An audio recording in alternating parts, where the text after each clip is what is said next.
The Galactic Council emergency broadcast echoed through the command center of Outpost Delta, making Fleet Commander Dolan's spines bristle along his azure neck. Attention all Council species. Human warship detected in Sector 87. All vessels advised to maintain distance. Repeat. Human warship detected. Dolan's 4 eyes blinked in rapid succession. Humans were rare in this sector.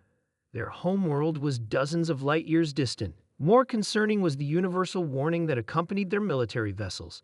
Among the 17 species of the Council, only humans carried such a designation. Status report, Dolan ordered, his voice steady despite the churning in his secondary stomach. Lieutenant Merrill, a thin, gray-skinned Proxian, responded immediately. Single vessel, Commander. Class unknown. Approaching at sublight speed. Energy signatures exceed known Council parameters. Open communications, Dolan said. The view screen flickered, revealing a human face. Female, Dolan thought, though he struggled with human gender identifiers. She wore a dark uniform, adorned with minimal markings, unusual compared to the elaborate displays of rank common among Council species. This is Captain Anna Reynolds of the Earth Alliance vessel Intrepid. We are experiencing critical drive failure and request permission to dock for repairs. Dolan's antennae twitched. Council protocol was clear. Human warships were to be given wide berth, no exceptions. Yet denying aid to a damaged vessel violated the most fundamental principles of space travel. Captain Reynolds, this station is not equipped to service human vessels. The nearest compatible facility is in Sector 94. The human's expression remained unchanged. Commander, our situation is critical. We have 3 hours before catastrophic drive collapse. Sector 94 is 11 hours away at our current capacity. Dolan turned to his science officer, Trell, who nodded gravely. Their readings matched their claims, sir. Significant tachyon emissions from their drive section. I am transmitting our technical specifications, Reynolds continued. I believe you'll find our repair needs are basic. We require only a stable berth and access to raw materials.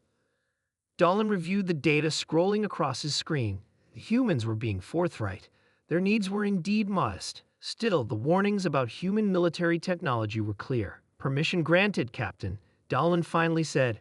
Berth 12, but I must insist your crew remain aboard except for essential personnel. Understood, Commander. Thank you.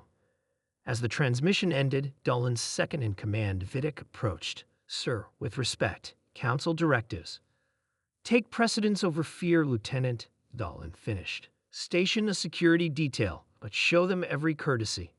3 hours later, Dolan stood at berth 12, watching as 6 humans in simple work suits meticulously repaired their vessel's exterior. Their efficiency was remarkable, wordless coordination that spoke of deep training. Fascinating, aren't they? Said Dr. Corva, the station's xenobiologist, who had joined him. The only species admitted to the Council that evolved on a high-gravity death world. Dolan nodded. Is that why the warnings? Partially, Corva said, but it's more their adaptability. Most species specialize, the Proxians for space, the Vendari for aquatic environments. Humans adapt to anything, and their conflict resolution methods are unique. Before Dolan could inquire further, the station's alarms blared. Lieutenant Merrill's voice crackled over the comm. Commander to the bridge. 3 Ordari raiders decloaking near the commercial sector. The Ordari, pirates who operated beyond Council space, were a persistent threat in this region. Dolan rushed to the command center, arriving as the view screen displayed 3 predatory vessels targeting the station's weakest points. Shields at maximum, Dolan ordered. Alert our defense vessels. Sir, Merrill responded, our patrol ships are 20 minutes out. Shields can only withstand Ordari weapons for 7 minutes at most. The lead Ordari ship opened fire, the station trembling under the assault. Dolan steadied himself against his command chair. Evasive protocols. Reroute emergency power to shields. Commander, came a voice from behind him. Captain Reynolds stood at the entrance to the bridge, her posture relaxed despite the chaos. We've completed our critical repairs. The Intrepid can assist. Dolan hesitated only briefly. Any help would be appreciated, Captain. Reynolds nodded and spoke into her wrist communicator. Intrepid engage. On the view screen, the human vessel moved with surprising agility for its size. Instead of maintaining distance, the standard Council combat doctrine, it accelerated directly toward the Orderi ships.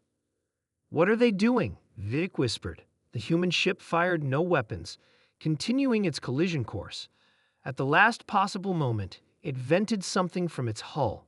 Not weaponry, but a cloud of particulate matter that engulfed the Orderi vessels. "Metallic dust," Corva observed. "Highly conductive." The human ship then emitted a focused electromagnetic pulse. The Orderi ships, their systems overloaded, drifted powerless. "Target neutralized," Reynolds said calmly. "We've disabled their ships without casualties. Your patrol vessels can take them into custody when they arrive." Later, as the human crew prepared to depart, Dahlan met with Reynolds one final time. "That was unorthodox," he said. Reynolds smiled slightly. "Humans prefer effective over orthodox, Commander. The Council warnings about human warships, I understand them better now." "Do you?" Reynolds asked. "Most species develop weapons that destroy. Humans prefer those that incapacitate. We could have annihilated those vessels, but why waste resources and lives?" Dahlan's antennae straightened with sudden comprehension. "The warnings aren't because humans are dangerous, but because of how we approach danger," Reynolds finished. "We evolved on a world that tried to kill us daily. We learned that survival often means finding the third option." As the human ship departed, Dahlan drafted his report to the Council. He would recommend a revision to the standard warning about human vessels, not because they'd pose less threat than believed, but because the nature of that threat had been fundamentally misunderstood. Humans weren't dangerous because they were aggressive. They were dangerous because they were creative. And in the vastness of space, that might be the most formidable weapon of all.